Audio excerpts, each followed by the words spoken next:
All right. Well, happy Trustee Week here at Southwestern Baptist Theological Seminary. I don't know if we have any Board of Visitors here today. Nope, you're all students. That's good. Hey, we can just be ourselves in class today. And I'm glad you're back. I was worried that you'd all kind of like run away after the midterm and, thought about it. Yeah. Hey, the good news is if you thought that one essay question was kind of rough, I do grade a lot easier. For the harder, if I think the essay question's a little bit rough, I'll grade them a lot easier.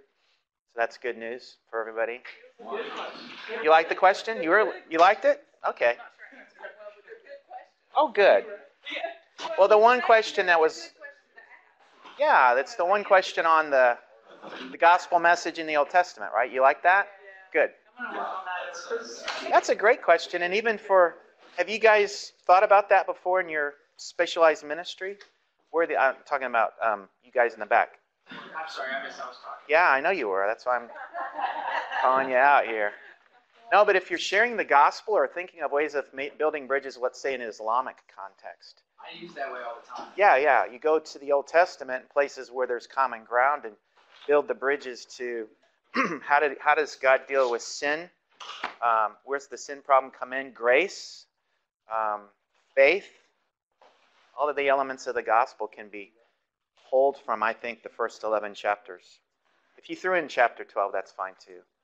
Abraham's example. So, all right, we'll have fun finishing up the grading of the midterm.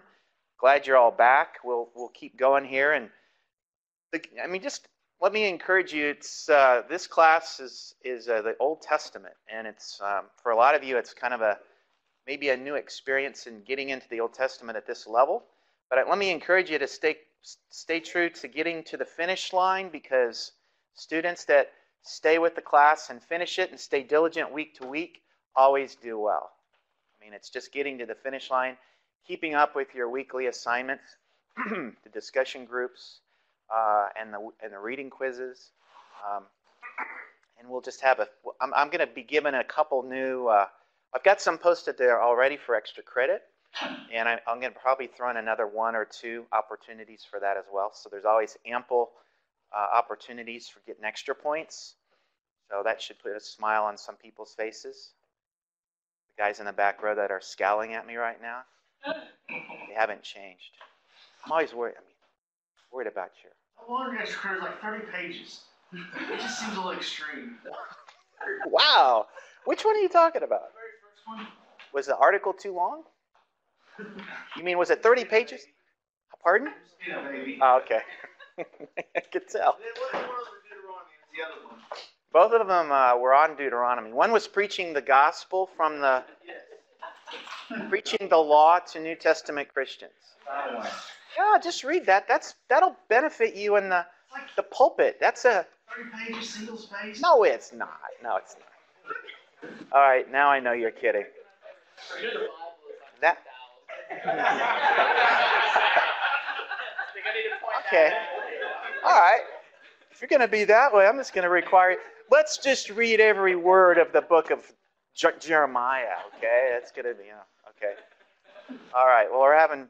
So anyway, we'll try to wrap up the grading this week, and Adam and I will be working hard on that. And then I'll open up the Grade Center column for the final exam, and you can go in and see, the full dashboard for feedback, what you missed, try to give you a hint as to why, and also the essay questions. If any points were taken off, you can go in there and see why we're so mean. But we'll try to be nice. We've already talked about that, and keep going here. So let's, at the end of the semester. Yeah. I should, I keep forgetting to put that into I thought I had put it in, and it was like, oh, I didn't put it in. So yeah, it's at the end of the semester, the book review. Derek knows exactly where it is. I know it now. Tell everybody where it is in the syllabus, Derek. Very end. Page 5, very end. So it is. It's in there. It is. All assignments due. Okay. That includes the book. Okay. Wow, that wasn't very nice, was it?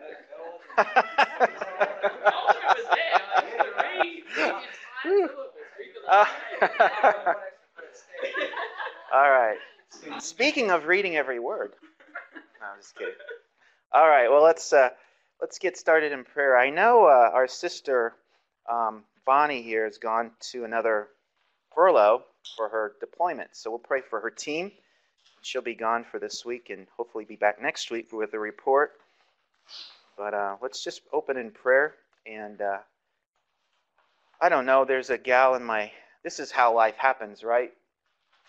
You've got you're sitting in Sunday school class one week, and a sweet, sweet couple sitting in front of you, always in the front row, Gail and John. She's had health problems, and all of a sudden the emails start coming in. Tuesday, he has a stroke. Thursday, he dies.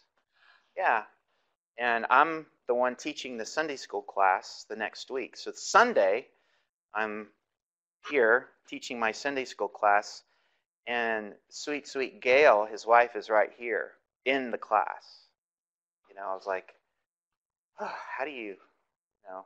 And some of the family members had come too. So needless to say, it was kind of a unique Sunday school class. I had to think about, of all things, I'm talking about Exodus and some of the details about the building of the tabernacle, but I brought it back to Christ in the right way, I think, for the family and trying to minister to them. So I'm just going to pray personally for Gail and the beginning of the grieving process for her. This is like two members of our Sunday school class that have lost spouses within the last 8 months. We prayed for Kip. He's the one over teaching in Myanmar right now, teaching pastors in the churches over there. So let's pray, and then we'll get started. Lord, we do celebrate you and the fact that you're helping this group of students, particularly through this class and jumping over the hurdles that we have to be honest and true to our learning experience. I pray for them as they even have maybe some more midterms coming around the corner. And as we press on to the finish line, I pray for the students that you multiply their time and their energies, but more importantly, that you'd expand their heart and with the knowledge of you and your word to expand their future and present ministries, wherever they are in the world. And Lord, I just thank you for the opportunity to focus on the Old Testament and make it come alive for not only for ourselves, but for our future Sunday school classes and our congregations and, Lord, our youth ministries, Lord, and all the specific callings that you are calling these students to in serving your kingdom.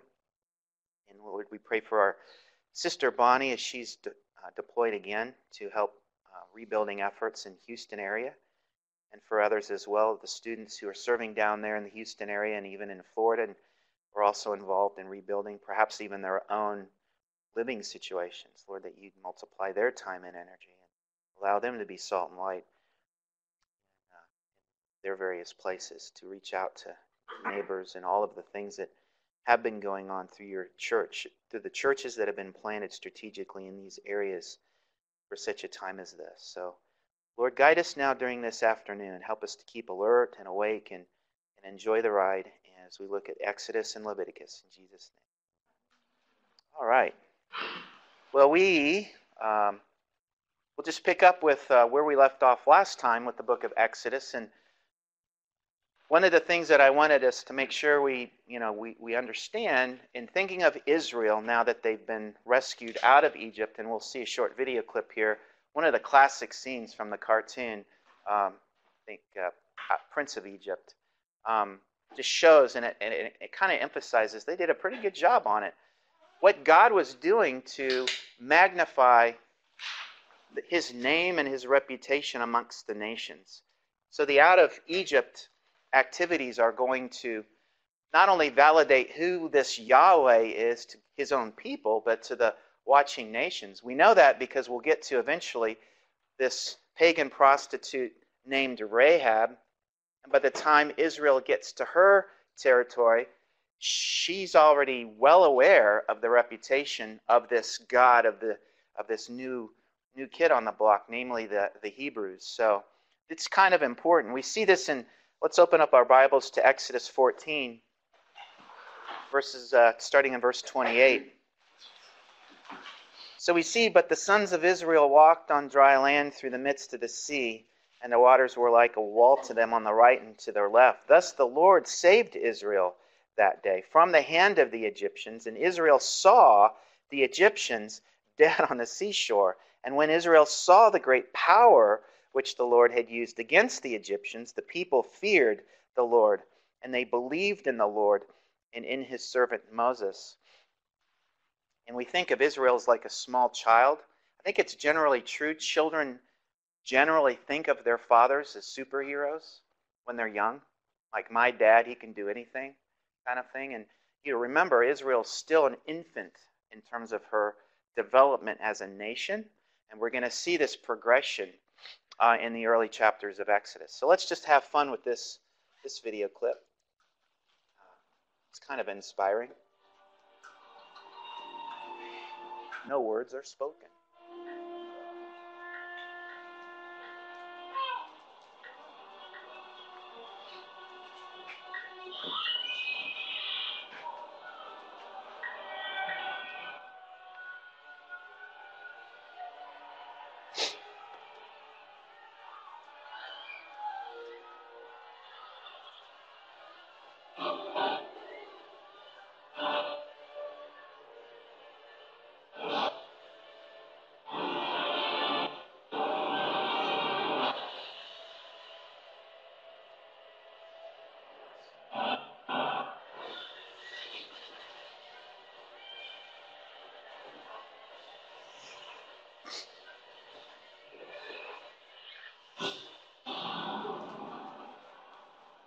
Now what do we do?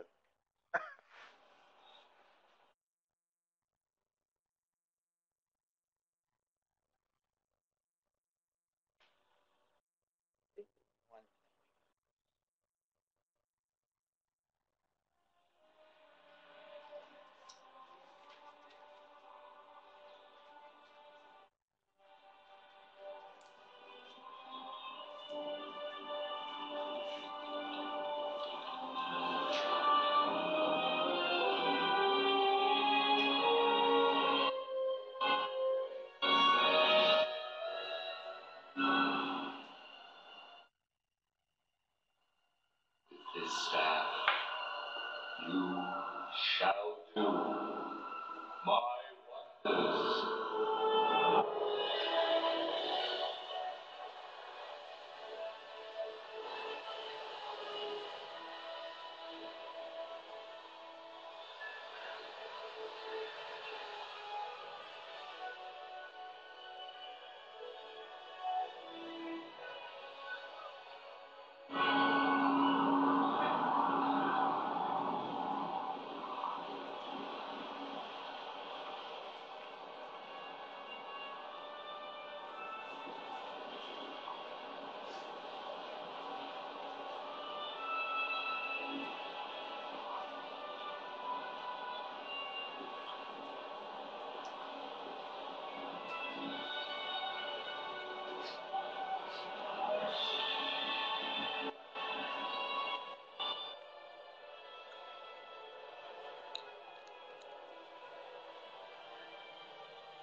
I like this part.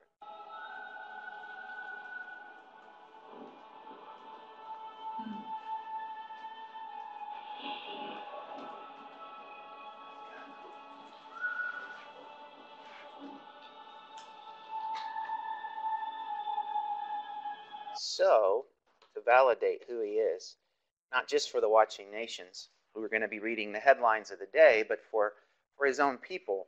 So this is the growing up experience for Israel. Who is this God that we're following? You know, we're not the biggest nation around. We don't have a well-oiled machine or an army, a bunch of chariots like the Egyptians. They were the economic power of the day. But no, we're depending on the Lord And he's the one that's going to get us to where we need to go. So you'll read it in the textbook, as maybe you already have, but there's scholarly discussion about the exact location of the route of the Exodus. Now I'm going to spend the next 2 hours waxing eloquently about all of the details that go behind this very strategic argument. No, I'm not. Don't break a church up over this. There's 3 basic routes, and the northern, the middle, and the southern route. That's basically, each one has its own strengths and, based on what little we have to go on in the text, but there's certain navigational markers, and scholars put together the basic theory. I think the most popular is the southern route amongst conservative evangelicals. Some of the northern route involve a different theory of where exactly they cross the water event, the miraculous water event. There's this middle idea, this middle route in the slight purple there. And one interesting theory takes the middle route down here crossing the Gulf of Aqaba, which is that kind of that narrow jet of water that comes up there, and then back around to Kadesh Barnea. I think it's important to realize that at the end of the day, you want to end up at Kadesh Barnea, because that's going to be the location for the center event in the book of Numbers that involves the first opportunity that this group of Israelites has to enter the promised land. So Kadesh Barnea is that southern border of where we would be going into the land of Canaan. So regardless of the route, the theological punchline is that it was a step of faith. Israel was now in a position to fully out trust in the Lord.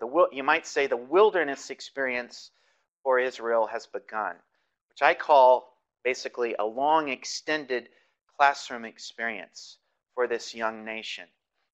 We're going to get to the book of Deuteronomy. When we do, we'll have this theological reflection back on what this experience was like for Israel. But basically, that's where Moses lays it out.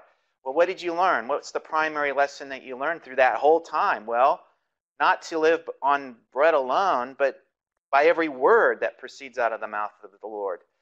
We had to learn obedience and what it's like to trust in him, even in the big things and in the little things, the daily provision every day. And what are we going to do about the souls wearing out on our feet? Well, that never happened. Why? Because the Lord was providing for you along the way, and manna and water sources, and protecting you along the way. So we'll eventually get there. But don't break a church up over the route of the Exodus. So this describes Israel right at this early stage. And scholars have talked about this early stage, the theological theme of murmuring, the murmuring motif in the wilderness. And that's kind of what we have. Let's, the basic pattern that we're going to see in these early stages for Israel, the pattern of murmuring basically starts with the crisis. What's the precipitating event? Number one. Then you've got the complaint. Israel complains, much like what we saw earlier, very well demonstrated, I must say. Number three, we have the intercession of Moses. He's always going to intercess on behalf of the people. And then finally, God's going to respond. He'll provide, or in some cases forgive. He's very gracious with his people on the front end of this experience. So let's look at a few examples of what this looks like, starting in chapter 15, over in verse 22. And let's have Courtney. Could you read for us? Do you have that? 15, 22. Down through 26. Then Moses led Israel from the Red Sea, and they went out into the wilderness of Shur. And they went 3 days in the wilderness and found no water. When they came to Marah, they could not drink the waters of Marah, for they were bitter. Therefore it was named Marah. So the people grumbled at Moses, saying, "What shall we drink?" Then he cried out to the Lord, and the Lord showed him a tree, and he threw it into the waters, and the waters became sweet. There he made for them a statute and regulation, and there he tested them. And he said, "If you will give earnest heed to the voice of the Lord your God, and do what is right in his sight, and give ear to his commandments, and keep all his statutes, I will put none of the diseases on you which I put on the Egyptians, for I, the Lord, am your healer." All right, so you see they're learning along the way. So this key word that comes out in the book that you're reading on the side is this idea of testing. So here's testing is an idea of that refinement. There's instruction along the way. There's this push to becoming more mature, you might say, in terms of understanding who God is and my role in terms of being under his leadership. And how do I respond to him? And here we have the baby steps. It's the simple provision of clean water, and that's what the Lord is providing in this particular case. There's stipulations, though. It's not just a freebie. They have to follow some steps. They have to respond to his instructions in order for it to be, for the provision to be made by the Lord. So the simple response to obedience. And in good parenting, it's no different. Those of you who are parents out there, you know that you've got this young infant, and it's vital as a parent to know how to instruct this child so that they respond to you. You're their authority, and you're providing for them, you're protecting for them, and if they just, walk away in disobedience, that's the worst thing that can happen for that child. How am I going to provide for that child if they're off doing their own thing half the time and not responding and listening to me? So there's a lot at stake here. So chapter 16. Rebecca, over here, could you read verses 1 through 7? Then they set out for Elim, and all the congregation of the sons of Israel came to the wilderness of Sin, which is between Elim and Sinai, on the 15th day of the second month, after their departure from the land of Egypt. The whole congregation of the sons of Israel grumbled against Moses and Aaron in the wilderness.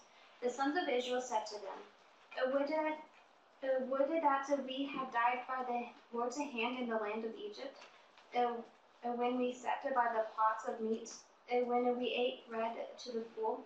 For you have brought us out into the wilderness to kill this whole assembly with hunger.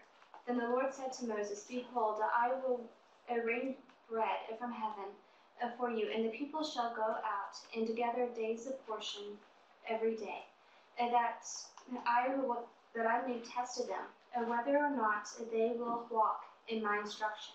On the sixth day, when they prepare what do they bring in, it will be twice as much as if they gather daily. Okay, so you can just stop there. So you see there at the end of verse 4, that's that word instruction that you read. That's the word law.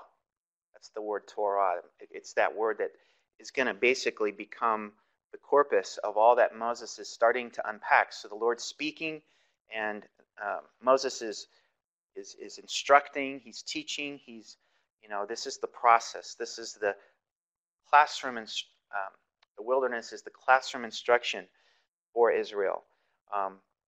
It's not so much about the provision, although that's nice. It's more about how are we as a nation responding, taking these baby steps, because these are the little things, but the bigger things are going to be much more weight attached to our ability to properly respond to Yahweh and his particular instruction, especially when we get to the promised land and there's battles that are going to have to be fought against bigger armies than ourselves.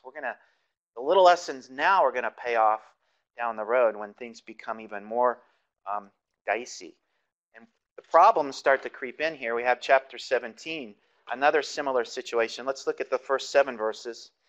I'll take this one. So all the congregation of the sons of Israel journeyed by stages from the wilderness of Sin, according to the command of the Lord, and camped at Rephidim, and there was no water for the people to drink. And then the people quarreled with Moses and said, Give us water that we may drink. And Moses said to them, Why do you quarrel with me? Why do you test the Lord? Now there's the problem. Y'all see that red flag? So far we have the Lord's the one who's testing his people. Now we have the people testing the Lord. So this is a subtle reversal, but it's a problem because in the biblical context for testing, it's never a good thing for somebody else's name to show up being the one who's doing the testing. So this is what happens when we see God's people testing the Lord. It's like this. It's like, I don't really think you can follow through with your end of the deal. calling, in fact, it's calling the Lord out. Prove yourself, demonstrate your fidelity as if you've not already demonstrated it. One more time, Lord. We're not really convinced. It's this idea of testing the Lord. But the people thirsted there for water, verse 3, and they grumbled against Moses. Why now have you brought us up from Egypt to kill us and our children and our livestock? Moses cried out to the Lord, saying, what shall I do with this people? A little more and they'll stone me. So there's this crisis. And then there's this provision for the water here. And we see how things play out. And he names the place Massah and Meribah because of the quarrel of the sons of Israel and because they tested the Lord, saying, is the Lord among us or not? So again, Israel's in her infancy. Of course, she's acting like it. We see that. It's interesting how many of you have ever been in a teacher situation for young kids, like in a real classroom situation? So you all know, when is it most important over the course of a school academic year or a semester that you have to win the battle of, yes, right at the beginning. Yeah, you know that. Good teachers know that. They have to win the battle of, when am I going to demonstrate who I am and my authority to this group of children? You have to do it first week. And I saw this as a parent for my kids. When they would come home from school, the time during the year when they were ready to quit, ready to throw in the towel and cry and complain about the mean teacher in the classroom was the week 1. That's when the teachers had to be the most intense. If they didn't win the battle then, they'd lose it for the whole semester. It's hard to get that back and to regain that. So this is kind of what we have going on in this early stage. We've got, eventually here we're going to get to Exodus 19, but we're not there yet. So we're 2 months out from Egypt. And there we go. So when we get to Mount Sinai and 2 months out from Egypt, we're at Mount Sinai, if you remember that little chart, for 10 months. 10 months at Mount Sinai. And this is where the significant event. We're going to spend a little bit of time at Mount Sinai unpacking the significance of what transpired in the transaction that took place at Mount Sinai with regards to the fullness of the meaning of the Torah. So 10 months of instruction is going on. So you have to think of out of Egypt, they travel, they camp. Then they travel, and then they camp, and then they hang out for a while before the next the big event around the corner.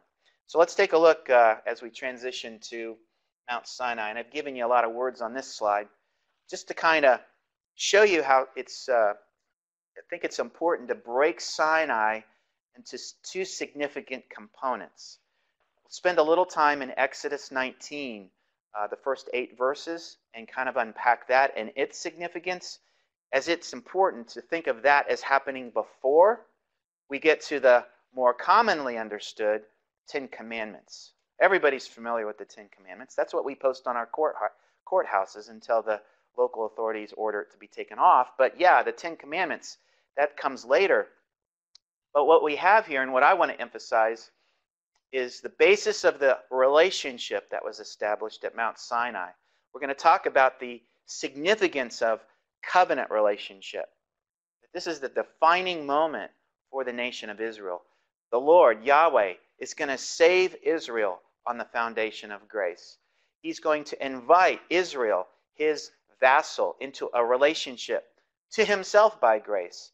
Israel, or Yahweh, is going to call Israel to be totally devoted to himself by grace. Israel declares her unreserved commitment to Yahweh in response.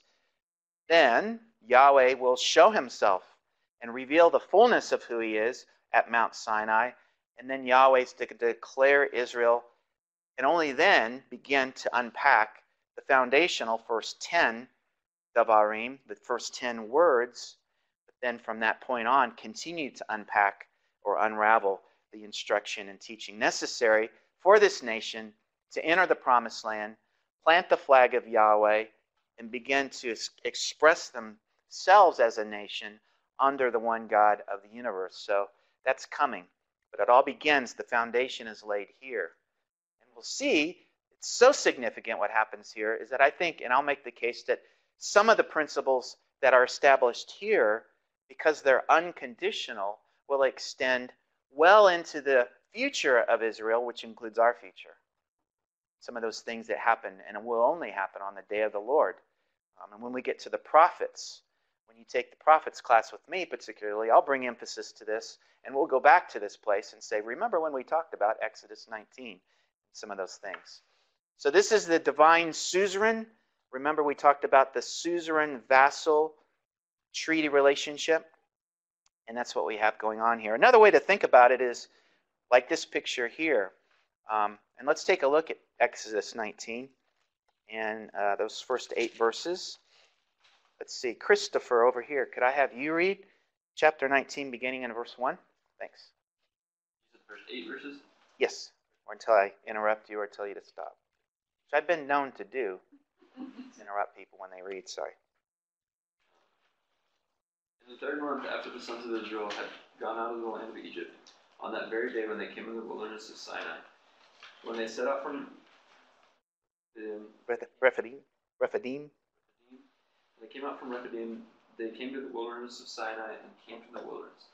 And there Israel camped in front of the mountain. Moses went up to God, and the Lord called to him from the mountain, saying, Thus you shall say to the house of Jacob, and tell the sons of Israel, You yourselves have seen what I did to the Egyptians, and how I bore you on eagle's wings and brought you to myself. Now then, if you will indeed obey my voice, keep my covenant, then you shall be my own possession among all the peoples. For all the earth is mine, and you shall be to me a kingdom of priests and a holy nation. These are the words that you shall speak to the sons of Israel. Moses came and called the elders of the people, and set before them all these words which the Lord had commanded him. All the people answered together and said, All that the Lord has spoken we will do. And Moses brought back the words of the people to the Lord. All right, so I think I may have said this before, but this is a significant event. You have central to this event the exchange of words between the suzerain and the vassal. The essential component of a covenant relationship was the exchange of words. In the ancient world, you'd have King A talking to King B. King A would say, Hey, King B, I want you to do the following. King B would say, Okay, you got my word on that. I'll do it. And then, afterwards, you'd have the essential follow-through of the demonstration of loyalty by that lesser king, showing and demonstrating loyalty to the greater king. So the suzerain, the greater king, the vassal, the lesser king. So this is kind of the component behind the exchange that we have here, but it's the same kind of concept that we see coming up soon for my son, who's now engaged to Abigail, whose name means joy of my father, and they're going to get married. And guess what happens on that day? They have the exchange of words, the consent, both coming together. I do, I will, I shall, and all of that exchange of words. And you see that exchange of words going on here, right? Everybody see that? Israel gives their consent. Moses takes those words up to the Lord. The Lord has spoken. And what's significant about the words that the Lord chooses to express, and that's the key verse there in verse 4 and verse 5 and verse 6. He reminds them of the fact that he himself got involved in saving them out of Egypt. And you see that language that's very poetic, but bore you on the back of eagle's wings and brought you to myself. That's salvation language. And then verse 5, if you indeed obey my voice and keep my covenant, then you shall be my special treasure, is the idea there. That's that. Have I explained this before in detail? I don't know if I have or not. Sometimes I get confused. So if you're a king in the ancient world, you've got a warehouse, Home Depot, full of special treasures. It's jam-packed full of things that you've collected, spoils of war, full of valuable things. And let's say, Adam here is leading a tour of a lot of you. You've been asked to come into my treasury. He takes you in, and you're seeing all of these statues and gold and valuable things, and you go all the way to the back of the warehouse, and Kevin here, ask Adam, what's the most valuable thing in this warehouse to the king? And you say, aha, I'm glad you asked. You go back to the very back shelf, third one on the left, you reach back and you pull out this small box with a little trinket and you point to it and you explain to the whole group, this is the segulah. Out of everything in the warehouse, there's just one segulah. And that's interesting because it's that term, that rare Hebrew term that shows up here in God's words that he's giving to his bride, his nation, his special nation, that Israel is the segulah. And not only that, we see some of the implications of that. You'll be to me a kingdom of priests and a holy nation. So these are the words that you shall speak to the sons of Israel. And all of that happens before we get to the Ten Commandments. So we oftentimes jump right into Exodus 20 and we skip over the significant words that have already been exchanged to lay the foundation of this gracious, I would argue, covenant relationship that's established between God and his people. And so oftentimes we think of what's happening at Mount Sinai like this cartoon picture. Well, isn't that the beginning of legalism? That's the whole problem, that we got the Ten Commandments and, well, Israel couldn't even do them. Legalistic idea. Law versus grace, All right. That's what we may hear people saying. But this is so we have to recognize the intimate exchange of words happens before, I would call them the beginning of the definition of what the relationship will look like. In other words, the Ten Commandments are only the beginning of Moses' instruction, the Torah. Remember, Torah, the word, comes from the Hebrew word that means to teach or to instruct, the verbal idea. So this is the beginning of the instruction of Moses, the first 10. And it's the defining moment because it's how are we going to express covenant relationship? Israel's asking. We're kind of young and we're kind of new at this. So help us out here, Moses. Hear from the Lord so we know how to express what this significant relationship should look like in the midst of Pagansville, USA. When we get there, we're going to have to clear some space for us to be able to express this relationship uniquely. And not like the pagans who are living there, because they're not doing the job. We are. You picked us. So that's what we're going to do when we get there. So that's the whole idea that we have behind the word Torah. And so this is, again, on the foundation of grace. You see this gracious exchange of words, the deep, rich foundation of what these words mean already. And then what we're going to have here is the divine demonstration of the very presence of the Lord, and then the introduction to what obedience should look like for this newly defined nation. It's no different than, any of us who have been married. The wedding day, there's the exchange of words, and then there's this, now what do I do, After you're married, it's like, now my name's changed. Now I've got someone to be with for the rest of my life, and that changes everything. How is that to be defined? The joy of being married is figuring that out as you go. 2 steps forward, 1 step back often. But it changes everything. It's going to change how you're going to express your life after you're married. It's radically different. So that's the significance of the relationship. And let's see. Let's go to the next one. And I showed this slide before.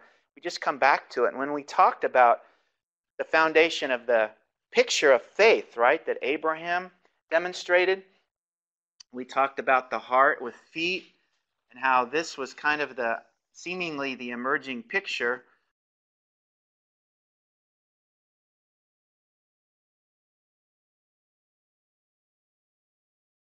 of the relationship between faith and obedience. And the problem of legalism actually is when we get the cart before the horse. And that's the problem in this picture I talked about. So it's interesting that, the allegiance, you might say the heart engagement with the exchange of words happens in Exodus 19 before we start talking about, well, what's the obedience start to look like with the introduction of the first 10 commandments. So again, the biblical picture is always heart change, allegiance, I do before, now what do I do? So if we get this reversed, that's when we have legalism. And that's what I would argue the authors of the New Testament, like primarily Paul and James and some others, the author of Hebrews, they were all trying to correct the situation in the first century church with the problem of Judaism or legalism that was rampant amongst the Judaizers and all of that. So again, grace before the Ten Commandments. So Moses, my strong emphatic point is Mount Sinai is not the place where Moses introduces Israel to the failed experiment called the law. That's not what you're going to hear me say.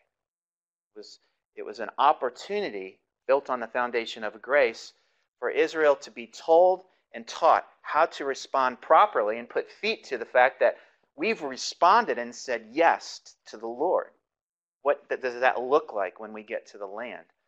Now, this may cause some gears to kind of flip around in your head, and I've given the group discussion for Adam to post this week to kind of talk about this, because I find that for some students, all they've grown up hearing all their life is law, law, law.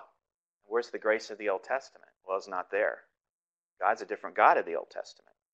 We only read the New Testament because we're fearful of being, I'm exaggerating here, but I've heard all kinds of things out there. So I'm erring on the side of grace here just to kind of help us understand. We're not talking about a different God and a different, things change when Christ comes on the scene, but as we'll see as we move through the Old Testament, there's a lot of continuity between Old and New with regards to, well, how does one properly respond once they wake up and give their allegiance to the Lord? So this picture of faith hasn't changed, I would argue, from the Old and New foundation. But legalism is alive and well, still is today. Now, here's another video clip. I've got some cartoon clips from different child movies.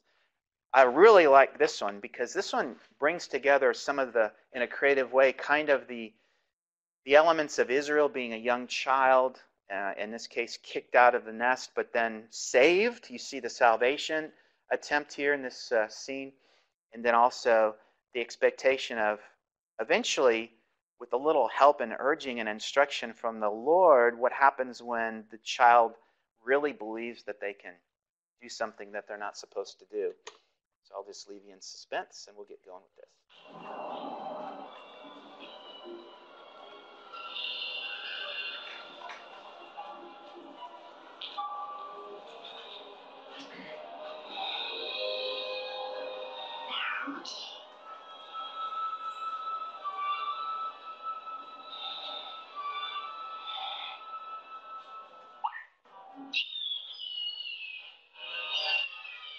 Calm down.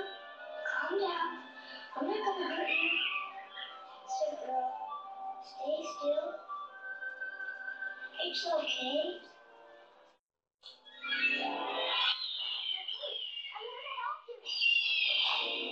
Easy, easy.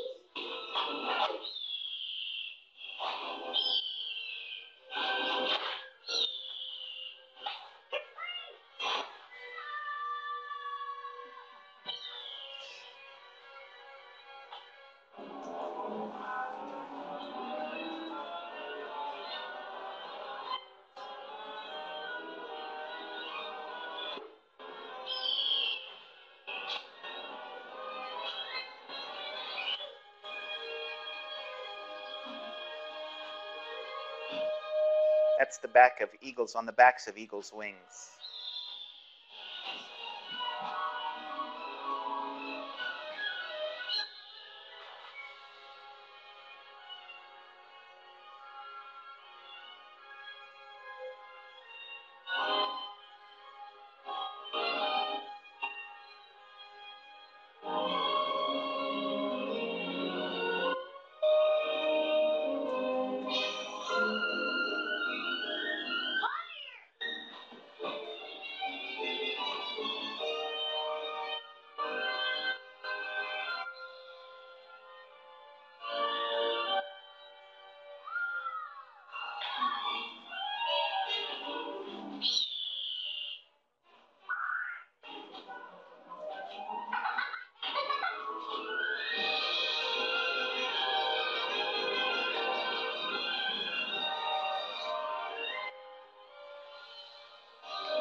Okay. Yeah, somebody's got to help me with the name of this movie. Is it Rescuers? Rescuers Down Under. Yeah, Rescuers Down Under. Yeah. So that scene there at the end where the boy, I'm going to get the confidence here. I'm going to get the confidence. I think I can do this. Yes, I can do this. But the Lord's help, I can fly. You know, it's that kind of that leaping off. And I think this is the picture of once saved by the eagle on the back of eagle's wings. The expectation is, according to Exodus 19, it's this bigger idea. Well, yeah, the nation, Israel, will eventually grow into this role of being a kingdom of priests and a holy nation. So that's the foundation. As we move ahead, what the instruction that starts to unpack, what Moses begins to teach and instruct, the details have everything to do with that foundation of kingdom of priests and a holy nation. And we'll get to the end of Exodus here. We'll find out that there's a lot of detail that Moses is going to give with regards to the building and design of the tabernacle, which is central to Israel's expression of what it means to be a kingdom of priests and a holy nation. The center of holiness for the whole watching world. That was the expectation for Israel from the very beginning. So we move on to another video clip. No. So this eagle's wings idea starts to bring in. There was another little quick clip that comes out of that particular movie clip that shows this. Where is it? This picture. There it is. You probably just skipped right over it, but it's another illustration of I would call the intimate language that the Lord uses to describe this unique relationship that he has with his people. Have you ever heard the phrase, "You are the apple of my eye"? You've heard that phrase. Everybody has, probably. Well, where it comes from in the biblical context is right here. Is when you are really intimate with someone. I won't do this to embarrass anybody, but if my wife was standing here, I could walk really close to her face and be very intimate with regards to our spatial boundaries, and I could see my own reflection in her eye, the apple of her eye. So for her to say, "You are the apple of my eye," is basically a description of the fact that when I'm that close and intimate, you're seeing yourself in the reflection of my eye. It's that intimacy. It's intimacy language that's used to describe this relationship. And we see it show up in places like Deuteronomy. Deuteronomy 32:10.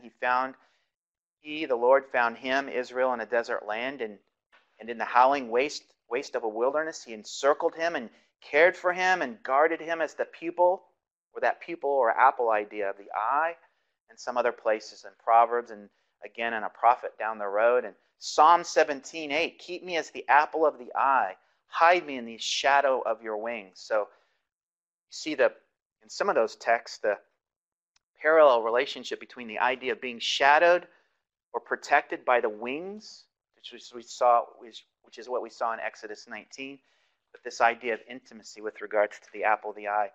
So I'll just throw that out for free there. Now, the presence part, let's turn to Exodus 19. I told you we'd be spending a lot of time here. What's significant and what was important for this exchange was also the experience. We're not talking about Casper the friendly ghost here. This is Yahweh. And what does Yahweh do when he shows up? Well, we see the details of that in chapter 19, beginning in verse 16. So it came about on the third day, when it was morning, that there was thunder and lightning flashes and a thick cloud upon the mountain, and a very loud trumpet sound, so that all the people who were in the camp trembled. Moses brought the people out of the camp to meet God, and they stood at the foot of the mountain. Now Mount Sinai was all up in smoke, because Yahweh descended upon it in fire, and its smoke ascended like the smoke of a furnace, and the whole mountain quaked violently. When the sound of the trumpet grew louder and louder, Moses spoke, and God answered him with thunder. The Hebrew there is the plural idea of the word that means word, davarim, or words. He was speaking in words. It's translated thunder because the sense or the idea here is that, no one understood directly what those words meant, but the Lord was speaking with words. Moses, of course, is going to be the mediator between those words eventually and what Israel is taught and instructed. But from the mountain, for all practical purpose, they were thundering and unintelligible, but soon to be very clear through the direct revelation, beginning with the 10 words, right, that are going to come down off of the mountain on 2 tablets of stone. So that's a significant idea. Now, I don't know, have I overkilled this already? Have I played the loud trumpet sound? Have I done that with y'all? Don't remember that? Okay. This is my geekiness coming through, because I'm an old band geek by trade. If I had the chance, I'd be in a drum and bugle corps. I never got the chance, but I'm a big fan. So this is my rendition of the loud trumpet sound. I wish I could turn it up.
It was a little bit louder for Israel, I'm sure.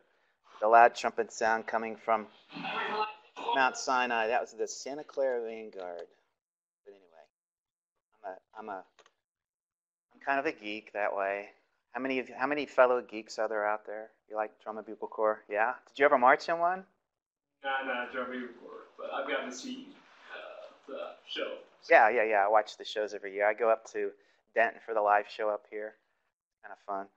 They've got one in Dallas every year. So, all right. Well, a few more minutes here. Let's just keep talking about one more idea before we take our break. Also, what Sinai reveals to us is this a little bit of the idea behind the idea of being chosen by the Lord. Remember, Israel was chosen not because they were the biggest, the brightest, and the best. They were chosen uniquely by the Lord, and there's some significance behind that. Kind of parallels our New Testament, the idea of what happens when we respond to Christ is that the Lord declares us righteous. Our identity has changed, and it has future implications. So that whole progression of salvation, justification, then sanctification, then glorification, right? There's this future implication of this.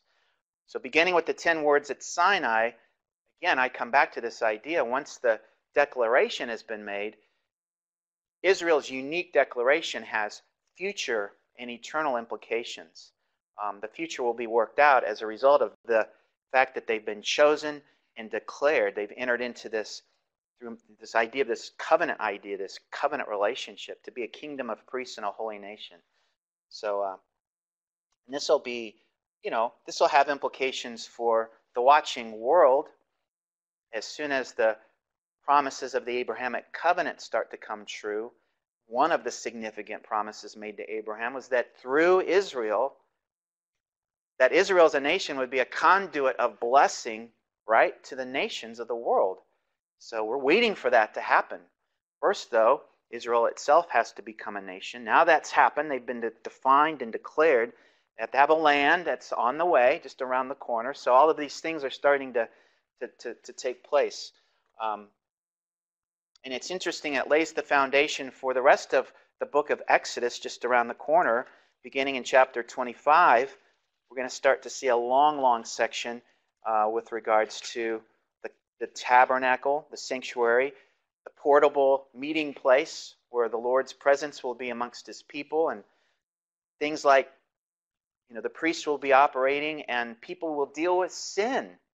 Finally, we're going to have the remedy of, well, what do we do about what happened in Genesis 3? How do we deal with sin and maintain this special designation before a holy God.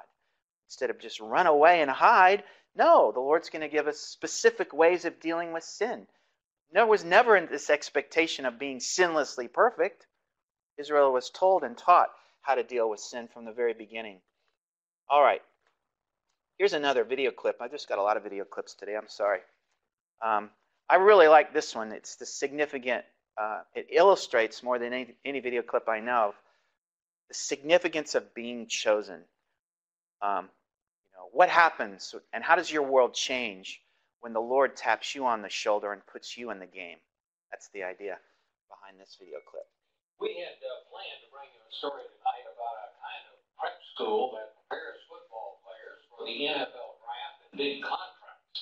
But we're going to call it audible. We're going to switch sports tonight because we run across an absolutely amazing basketball player that we want you to see. Here's Steve Harper. Greece Athena High School in Rochester, New York, has a new, most unlikely hero, a special ed student by the name of Jason McElwain. Here we go. Jason is the basketball team manager. For the past couple of years, he's been assisting Coach Jim Johnson, helping with whatever the team needs.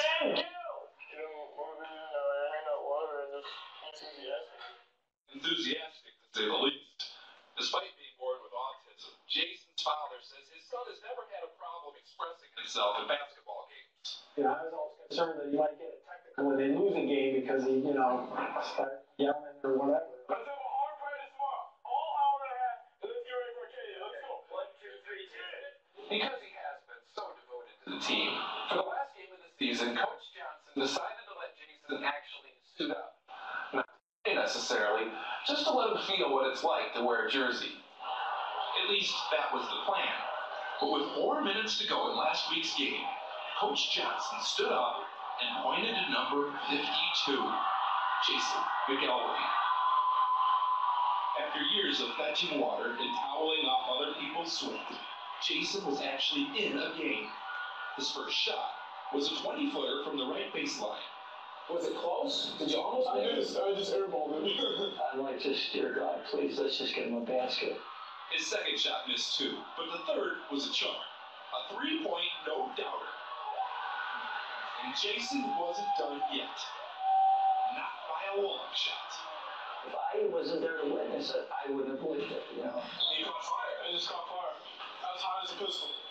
Jason ended up shooting 6 3-pointers. One right after the other. He had 20 points total, and each time a shot went in, his teammates and the crowd went a little crazier. His last basket, right at the buzzer, created total mayhem. Because he is autistic, Jason says he's used to feeling different, but never this different. Never this wonderful. Steve Hartman, CBS News, Rochester, New York. So how does it change us when we need some Kleenex? Anybody? Was that kind of good? You have that, by the way. You have that video clip because I'm giving you the PowerPoints. You can use that in a Sunday school class or youth group. It always conveys the same thing because what changes in our life when the Lord taps us on the shoulder and says, hey, I'm calling you to myself. I'm choosing you for a particular, role or ministry, job assignment. We have this, I call the New Testament equivalent of this out of Ephesians. Paul writes and interestingly, in parallel with what we've been talking about in the Old Testament, for by grace you've been saved through faith, and that not of yourselves, it's the gift of God, not as a result of works. No one should boast. For we are his poema. That's the word workmanship. It's the word, Greek word that we get the English word poem. We are his workmanship or his poem, created in Christ Jesus for good works, which God prepared beforehand that we should walk in them. So it's, for you artists out there, you School of Church Music folks out there, this is a beautiful thing to think of, the status designation when we become the Lord's, that he chooses us and brings him to himself. There's this beautiful poem that starts. God's written a song that's unique to every one of us, and it's that song that we are essentially playing out. I'm sure it's an an idea that's hit a song before. Wasn't there a Michael Card song about this?